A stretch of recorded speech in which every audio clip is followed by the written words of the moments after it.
நாம் என்ன புரிஞ்சுக்கணும்னா, வீட்டில் அமைதி நடக்க முடியாது, வீதியில் அமைதி நடக்க முடியாது, உலகத்தில் அமைதி நடக்க முடியாது. நடந்தால் நமக்குள்ளே மட்டும்தான் நடக்க முடியும். எனக்குள்ளே நான் எப்படி அமைதியாக ஆனந்தமாக இருக்குதுன்னு புரிஞ்சிட்டிங்கன்னா, வெளிய சூழ்நிலை நமக்கு எந்த அளவுக்கு முடியுமோ அந்த அளவுக்கு இனிப்பாக உருவாக்குவோம்.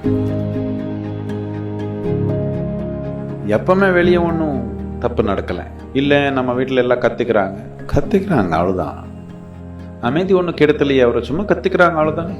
வீட்டில் இருக்கிறவங்க இறங்கவே மாட்டாங்கன்னா என்ன பண்ணுறது? பீச்சில் போய் நல்லா நடந்து வந்தீங்கன்னா வீட்டுக்கு வந்தோட 10 நிமிஷம் கொஞ்சம் அப்படி இறைச்சல், அதுக்கப்புறம் தூங்கிடலாம். ஏதோ ஒன்று பண்ணிக்கணும். என்ன பண்ணுறது? சூழ்நிலை எப்படி பார்த்துக்கிறதுன்னு பார்க்கலாம். ஆனால் சூழ்நிலையில் அமைதி வராது, ஆனந்தமும் வர்றதுக்கு வாய்ப்பு இல்லை. நமக்குள்ளே வந்து தான்